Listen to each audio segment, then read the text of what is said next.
Hello दोस्तों, कैसे हैं आप लोग। स्वागत है आप सभी लोगों का आप सभी के अपने चैनल सपोर्टिंग आप फार्मेसी में। और दोस्तों, आज का ये वीडियो आप सभी लोगों के लिए बहुत ही महत्वपूर्ण होने जा रहा है, क्योंकि इस वीडियो में आप सभी लोगों को बताने वाला हूं कि कौन से बीमारी में कौन सा टेस्ट कराया जाता है। जैसे किसी का शुगर बढ़ा हुआ है, किसी का ब्लड प्रेशर से रिलेटेड दिक्कत है, कोलेस्ट्रॉल बढ़ा हुआ है, लीवर फंक्शन टेस्ट कराना है, या फिर ऐसे बहुत सारे ब्लड से रिलेटेड कोई दिक्कत, ब्लड प्लेट्स डाउन है, एसजीपीटी एसजीओटी का लेवल तो नहीं ना बढ़ा हुआ है, ऐसे ही बहुत सारे टेस्ट होते हैं। तो किस बीमारी में कौन से टेस्ट कराए जाते हैं, कैसे अनुमान लगाया जाता है, उन सारी चीज़ों के बारे में यहाँ पर आप लोगों को एक ही वीडियो में पूरा डिटेल बताने वाला हूँ। अगर आप मेडिकल के छात्र हैं या फिर आप प्रैक्टिस करने वाले छात्र हैं, एक बार इस वीडियो को पूरा देख लेते हैं तो सारी की सारी जानकारी आप सभी लोगों को यहाँ पर एकदम अच्छे से हो जाएगा। तो आज का वीडियो महत्वपूर्ण है, ध्यान से वीडियो को पूरा देखना। अगर किसी को कुछ समझ में ना आए तो कमेंट में जरूर बताना। वीडियो को स्टार्ट करने से पहले एक महत्वपूर्ण सूचना यह है कि सपोर्टिंग आप फार्मेसी के इस चैनल पर यह वीडियो बनाया जाता है केवल और केवल मेडिकल छात्रों के नॉलेज के लिए। कोई भी दवा अपने से ना इस्तेमाल करें बिना डॉक्टर के सलाह के। सबसे पहली बात तो यहाँ पर कोई मेडिसिन के बारे में नहीं बताने वाला हूँ, यहाँ पर टेस्ट के बारे में बताने वाला हूँ। जैसे कि मान लीजिए किसी का हीमोग्लोबिन, लिम्फोसाइट, इस्नोफिल्स, प्लेटलेट्स का लेवल बढ़ा हुआ है कि घटा हुआ है, उन सारी चीज़ों को अगर कंफर्म करना है, इससे रिलेटेड हमें अगर जानकारी लेना है, तब इस कंडीशन में टेस्ट जो कराया जाता है उसका नाम होता है दोस्तों सीबीसी टेस्ट। कहते हैं ना कि सीबीसी टेस्ट करवा लीजिए, तो सीबीसी टेस्ट में इन सारी चीज़ों को आइडेंटिफाई किया जाता है, जिसका फुल फॉर्म होता है कंप्लीट ब्लड काउंट टेस्ट, जिसके माध्यम से हीमोग्लोबिन, लिम्फोसाइट्स, इस्नोफिल्स, प्लेटलेट्स का लेवल बढ़ा हुआ है कि घटा, वो सारी चीज़ यहाँ पर आपको पता चल जाएगा। इतना बात समझ में आया? तो चलिए हम बात करते हैं कुछ और भी टेस्ट के बारे में। जैसे कि अगर किसी का कोलेस्ट्रॉल का लेवल बढ़ा हुआ है कि घटा हुआ है, ट्राइग्लिसराइड के लेवल को आइडेंटिफाई करना है, तब उस कंडीशन में लिपिड टेस्ट कराया जाता है। लेकिन एक बात का ध्यान रखना है, ये लिपिड प्रोफाइल टेस्ट है। बहुत सारे लोग इसमें कंफ्यूज हो जाते हैं कि कहीं ये एलएफटी टेस्ट तो नहीं ना है। ये एलपीटी है, lipid profile test, lipid profile test है। और जो एलएफटी होता है ये क्या होता है? ये लीवर फंक्शन टेस्ट होता है। अब यहाँ पर थोड़ी सी बात समझना है, ये लीवर फंक्शन टेस्ट होता है और एक होता है लिपिड प्रोफाइल टेस्ट। छोटी सी अंतर है एफ का और पी का। अगर एलएफटी लिखा गया है तो वो लीवर फंक्शन टेस्ट है, अगर एलपीटी लिखा गया है मतलब लिपिड प्रोफाइल टेस्ट है। अब देखिए, लिपिड प्रोफाइल टेस्ट जो होता है ये कोलेस्ट्रॉल के लेवल को, ट्राइग्लिसराइड को आइडेंटिफाई करने का ये काम करता है, और इस कंडीशन में लिपिड प्रोफाइल टेस्ट कराया जाता है। वहीं पर हम बात कर लेते हैं एलएफटी के बारे में। इन्हीं दोनों चीज़ें में बहुत सारे लोग कंफ्यूज हो जाते हैं, और कभी कभी एग्जामिनेशन में जो मेडिकल से रिलेटेड प्रिपरेशन करते रहते हैं एग्जाम में, तो वो लोग पूछ लेते हैं what is the full form of LPT and LFT. बहुत सारे ऑप्शन दिए रहते हैं। एलपीटी का मतलब होता है लिपिड प्रोफाइल टेस्ट, एलएफटी का मतलब होता है लीवर फंक्शन टेस्ट। एलपीटी क्यों कराया जाता है? कोलेस्ट्रॉल और किसके लिए? कोलेस्ट्रॉल और ट्राइग्लिसराइड को मेजरमेंट के लिए, इसके लेवल को आइडेंटिफाई करने के लिए। वहीं पर जो लीवर फंक्शन टेस्ट होता है, लीवर फंक्शन जो टेस्ट होता है जिसको एलएफटी बोला जाता है, इसका इस्तेमाल किया जाता है। ये टेस्ट कब किया जाता है कि एसजीपीटी का लेवल तो नहीं ना बढ़ा हुआ है, बिलिरुबिन का लेवल तो नहीं ना बढ़ा हुआ है, ये मेंटेन, तो इन सारी चीज़ों के कंडीशन में एलएफटी टेस्ट कराया जाता है, जिसको लीवर फंक्शन टेस्ट बोला जाता है। आई होप आप सभी लोगों को ये भी अच्छे से समझ में आ गया होगा कि एलपीटी और एलएफटी में क्या डिफरेंस है, कि इन चीज़ों को आइडेंटिफाई करने के लिए ये टेस्ट कराए जाते हैं। अब चलिए हम देखते हैं कुछ और भी टेस्ट के बारे में। जैसे कि अगला जो टेस्ट है वो है टीएफटी। अब देखिए यहाँ पे आपको एलएफटी के बारे में बताए हैं, एलपीटी के बारे में बताएं, अब टीएफटी के बारे में बताने जा रहा हूँ। अब ये क्या होता है? टीएफटी क्या होता है? Thyroid function test. इसमें क्या होता है? टाइफाइड स्टिमुलेटिंग हार्मोन्स के लेवल को चेक करने के लिए, आइडेंटिफाई करने के लिए जो किया जाता है टेस्ट, उसको बोला जाता है टाइफाइड फंक्शन टेस्ट। देख रहे हैं क्या बोल रहे हैं? टाइफाइड बोल रहे हैं।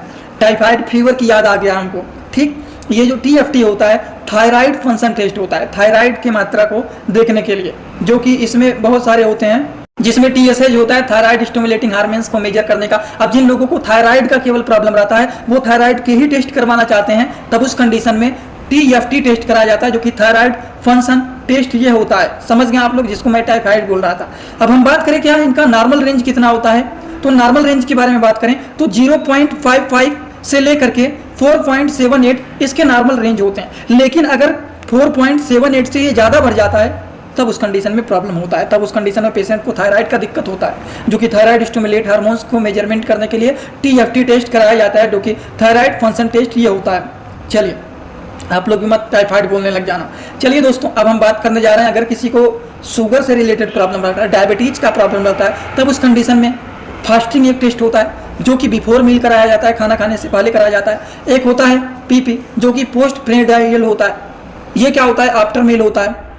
और एक होता है HbA1c, ये 3 महीने का रिपोर्ट देता है कि 3 महीने तक आपका शुगर का लेवल नॉर्मल था कि बढ़ा हुआ था कि घटा हुआ था। इन सारी चीज़ों को आइडेंटिफाई करने का काम HbA1c टेस्ट कराया जाता है। थोड़ी सी जानकारी आप लोगों को मैं देना चाहता हूँ कि फास्टिंग में नॉर्मल रेंज, हायर रेंज कितना हो सकता है, आफ्टर मील कितना हो सकता है नॉर्मल रेंज, ये बात थोड़ी सी जानकारी। दोस्तों इसी तरह से मैं आप सभी लोगों के लिए एक बुक बनाया हूं जिस बुक का नाम है A to Z medicine book. ये दोस्तों जो बुक है ये टोटल 600 पेज का है, जिसमें आप लोगों को टोटल 46 चैप्टर मिल जाएंगे और साथ ही साथ आप लोगों को 46 वीडियो लेक्चर भी मिल जाएगा हर एक चैप्टर का। ये दोस्तों जो बुक है ये टोटल 499 रुपए का है। ये बुक आप लोगों को व्हाट्सएप पर PDF के फॉर्मेट में दिया जाता है। और अगर आप लोग इस बुक को लेना चाहते हैं, अगर आप मेडिकल के छात्र हैं, प्रैक्टिस करने वाले छात्र हैं, तो आप लोग इस वीडियो के कमेंट बॉक्स में जाना, आप लोगों को एक लिंक मिल जाएगा। जब आप उस लिंक पर क्लिक करेंगे तो डायरेक्ट आप व्हाट्सएप पर पहुंचेंगे, उसी नंबर पर पेमेंट करना है, वहीं पर आपको बुक और पूरे बुक का वीडियो लेक्चर मिल जाएगा। ये बुक PDF के फॉर्मेट में मिलेगा आप लोगों को। जो लोग लेना चाहते हैं जरूर इस बुक को परचेज करें, जिसमें हजारों प्रकार की दवाइयों का नॉलेज आपको मिल जाएगा ना, आपके लिए जरूरी है, इसीलिए मैंने सोचा आपको बता देता हूं।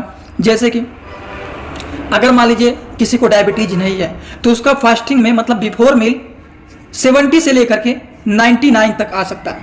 अगर मान लीजिए उनको डायबिटीज है तब उस कंडीशन में उसी के साथ साथ 80 से लेकर के 130 तक आएगा। ये भी मान लीजिए ठीक ठाक है, नॉर्मल है, कोई दिक्कत नहीं। 80 है, 130 है। अगर आफ्टर मील करते हैं तो 140 तक आ जाता है, मतलब खाना खाने के 1 से 2 घंटे बाद अगर आप जांच करवा रहे हैं शुगर का। अगर मान लीजिए शुगर आपको है तो 180 से ज़्यादा आ सकता है। बात समझ गए। जिनको शुगर नहीं रहता है तो उनका यही रेंज आता है 70 से लेकर के 99 तक।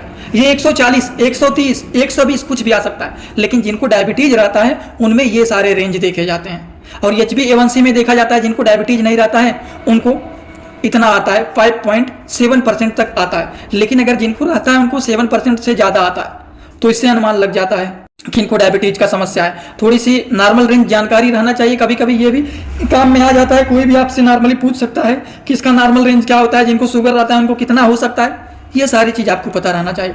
अगला जो है वो है KFT, ये किडनी फंक्शन टेस्ट।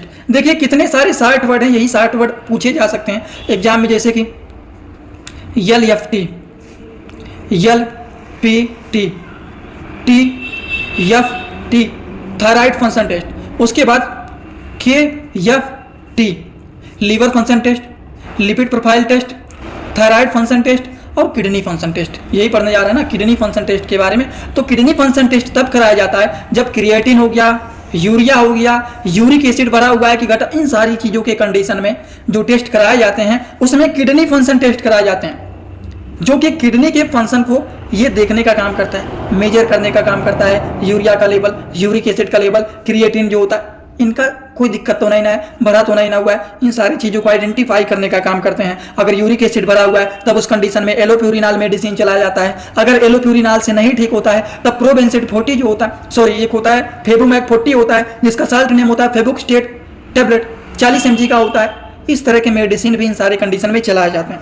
ठीक, तो यूरिक एसिड के लिए होता है। तो इस कंडीशन में अगर यूरिक एसिड का लेवल, यूरिया, क्रिएटिनिन, इन सारी चीज़ों के कंडीशन में किडनी फंक्शन टेस्ट कराए जाते हैं, जो कि सभी लोगों को पता रहना चाहिए। इसी तरह से यूरिन का टेस्ट, यूरिन का टेस्ट क्यों कराया जाता है, ग्लूकोज का लेवल, प्रोटीन से रिलेटेड, ब्लड का लेवल, इन सारी चीज़ों को मेजर करने के लिए, आइडेंटिफाई करने के लिए जो टेस्ट कराए जाते हैं वो होता है यूरिन टेस्ट। तो ये कुछ अलग अलग प्रकार के टेस्ट होते हैं जो कि आप लोगों को थोड़ी बहुत जानकारी रहना चाहिए कि कौन सी बीमारी में कौन से टेस्ट कराया जाता है, ये टेस्ट क्यों कराया जाता है, किस लिए कराया जाता है, किन चीज़ों को ठीक करने के लिए कराया जाता है, किन चीज़ों को मेजर करने के लिए कराया जाता है। ये सारी छोटी छोटी बातें आप लोगों को जानकारी रहना चाहिए। आई होप आप सभी लोगों को ये सारी बात एकदम अच्छे से समझ में आया होगा। शायद ही कोई ऐसा होगा जिनको नहीं समझ में आया। बहुत ही बेसिक बात बताए हैं, इसमें तो कुछ ऐसा चीज़ नहीं बताया जो कि शायद किसी को नहीं समझ में आया होगा। बस टेस्ट के बारे में बताया हूँ, कुछ अलग डिजीज या फिर कोई अलग मेडिसिन के बारे में यहाँ पर नहीं बताया हूँ। सभी लोगों को अगर समझ में आया हो तो सीधा सीधा कमेंट बॉक्स में आएंगे और अपना फीडबैक देंगे। ये नहीं कि जिनको समझ में आया वही कमेंट बॉक्स में आएगा। जिनको समझ में आए वो भी कमेंट बॉक्स में बताए, जिनको नहीं भी समझ में आया हो वो भी कमेंट बॉक्स में बताए। कोई भी टॉपिक ना समझ में आया हो, कोशिश करेंगे या तो आपके कमेंट का रिप्लाई कर दूंगा डायरेक्ट, या फिर उससे रिलेटेड छोटा सा वीडियो बना दूंगा। या फिर एक बात और, जिनको कुछ समझ में ना आए या फिर कोई और भी दिक्कत रहे, कुछ भी पूछना चाहते हैं तो डायरेक्ट आप इंस्टाग्राम में भी हमसे पर्सनली जुड़ सकते हैं। इंस्टाग्राम में जुड़ने के लिए सपोर्टिंग आप फार्मेसी जो चैनल का पूरा नाम है, वो सर्च करना, फेक आईडी भी मिल सकते हैं लेकिन उस आईडी को फॉलो करना जिसके फॉलोअर 1000 से ज़्यादा, फॉलोइंग केवल और केवल 1 है, वही रियल अकाउंट है। छोटे छोटे कंटेंट वहां पर भी बनाता रहता हूं, जुड़े रहेंगे तो बेनिफिट मिल सकता है, वैसे आगे आपकी मर्जी, जुड़ना चाहते हैं तो जुड़ सकते हैं। तो चलिए दोस्तों, आज का वीडियो यहीं पर होता है complete. Thanks for watching, like comment share and subscribe this channel.